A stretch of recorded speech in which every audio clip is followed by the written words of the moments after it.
Hello children, good morning. Welcome to another session of PYQ JEE Advanced. So today I am with a question from Physical Chemistry Equilibrium chapter which appeared in JEE Advanced 2021 paper 1. The concept is very simple. Let us go through the question. At 298 Kelvin, the limiting molar conductivity of a weak monobasic acid is 4 into 10 square Siemens centimeter square per mole. At 298 Kelvin, same temperature, for an aqueous solution of the acid, the degree of dissociation is alpha and the molar conductivity is Y into 10 square Siemens centimeter square per mole. And at the same temperature at 298 Kelvin, upon 20 times dilution with water, the molar conductivity of the solution becomes 3Y into 10 square Siemens centimeter square per mole. The question is, what is the value of alpha? That is degree of dissociation in the case of first solution, and the value of Y. A very simple concept. We are talking about a weak monobasic acid at constant temperature. Now we know at constant temperature, the equilibrium constant is constant irrespective of change in concentration. Whatever partial pressure, whatever we change, the equilibrium constant will remain same constant as long as T is constant. Here throughout the experiment, it is done at 298 Kelvin, T is maintained constant. Therefore, the acid dissociation constant of this weak monobasic acid Ka will be constant in both the experiments at initial concentration and after 20 times dilution. Ka is going to remain constant. So we can equate the Ka in both cases, and we know Ka of a weak acid dissociation constant, which is an equilibrium constant for the dissociation of weak monobasic acid. Ka is equal to C alpha square by 1 minus alpha. We know Ka is equal to C alpha square by 1 minus alpha for a weak monobasic acid, where Ka is acid dissociation constant, which is constant at constant temperature. C is concentration of acid solution. Alpha is degree of dissociation for that dilution at that temperature. And here we can equate Ka in the two cases. Suppose in the first case, in concentration is C1, during which the degree of dissociation is alpha 1. And in the second case, if the concentration is C2 and degree of dissociation is alpha 2, then we can say Ka is equal to C1 alpha 1 square by 1 minus alpha 1 is equal to C2 alpha 2 square by 1 minus alpha 2. Now we know that it is given the limiting molar conductivity. What is limiting molar conductivity? Lambda m at infinite dilution, which is constant for a given electrolyte. The limiting molar conductivity, which is the highest conductivity that can be shown by the solution, or highest molar conductivity that can be shown by the solution, which is given as 4 into 10 square 10 to the power 2 Siemens centimeter square per mole, which is constant for a given electrolyte. Now it is given lambda m when the concentration is C1. Lambda m when the concentration at 298 Kelvin for an aqueous solution of the acid, the degree of dissociation is alpha and molar conductivity is Y into molar conductivity of this solution at C1 concentration is Y into 10 square Siemens centimeter square per mole, it is given.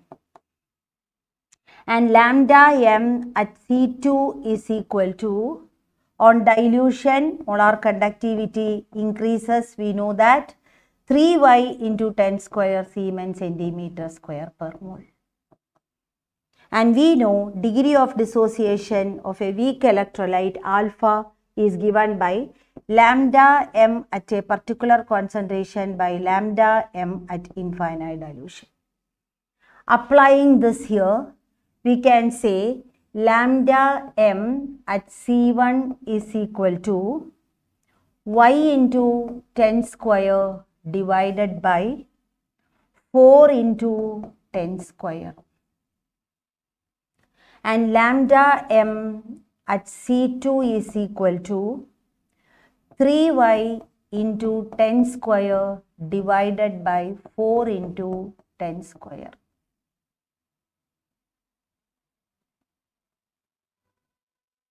Very sorry,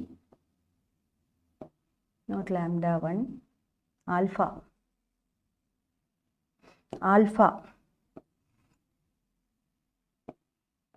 Alpha 1 is equal to lambda m at C1 by lambda at infinite dilution, and alpha, applying the formula here, alpha 2 is equal to lambda m at C2, that is 3y into 10 square by 4 into 10 square. So we have got alpha 1 and alpha 2. Putting this here, and we also know that C2 is C1 by 20. When the concentration is diluted 20 times it is said, so C2 is C1 by 20. Now only thing we have to do is put this in this, that's all. In this, let us put this. So in place of C1, we have put C1 itself, and it is given alpha 1 is equal to alpha. Initial case degree of dissociation is alpha. So alpha 1 is alpha. So here we have put C1 alpha square by 1 minus alpha is equal to, and we know alpha 2. When you see alpha 2 here, alpha 1 y into 10 square by 4 into 10 square, and alpha 2 is 3 times y into 10 square by 4 into 10 square, and from here we can say alpha 2 is 3 times alpha 1 or 3 times alpha. So here you can write it as C2 can be written as C1 by 20, and in place of alpha 2 square by 1 minus alpha 2 square, we can put it as 3 alpha square by 1 minus 3 alpha. Now you can cancel C1, alpha square. You end up with 20 minus 60 alpha is equal to, here alpha square, only 9 is left behind, 9 minus 9 alpha, or you get it as 11 is equal to 51 alpha, or alpha is equal to 11 by 51, which will come out to be approximately 0.22. So degree of dissociation in the case of first solution is alpha is 0.22. Alpha is alpha 1, which is 0.22. Now second part of the question is, what is the value of y? We know from here alpha 1 is same as alpha, which is y into 10 square by 4 into 10 square, which is nothing but y by 4. Alpha is y by 4, or y is 4 times alpha, which is 4 times 0.22, which will be 0.88.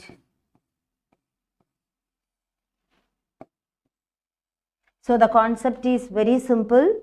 For a weak monobasic acid or any weak electrolyte, the equilibrium constant is constant. So for at constant temperature.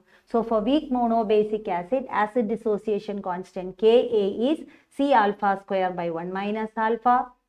Initial case C1, during which degree of dissociation alpha 1 is alpha, and then it is diluted 20 times C2, where degree of dissociation is taken as alpha 2, Ka being same in both cases because the electrolyte is same, T is same. We can equate this way. Lambda m at infinite dilution is given and lambda m at C1 is given, that is at initial concentration is given, and when it is diluted 20 times the new lambda mC2 is given, and we have alpha is equal to lambda m at a particular concentration by lambda m at infinite dilution, and you have alpha 1 is y into 10 square by 4 into 10 square, alpha 2 is this C2 C1 by 20, and alpha 1 is alpha 2 from this is 3 alpha 1 or 3 alpha. Now we have substituted, arrived at the value of alpha to be 0.22, approximately 0.22, you will get, rounded to 0.22 and correct to 2 decimal places is the question. So 0.22, and then you have y is nothing but alpha is y by 4. So we get y is 4 alpha or 0.88. So the value of alpha is the question. The value of alpha here is 0.22 and the value of y is 0.88. Thank you children. Thank you very much.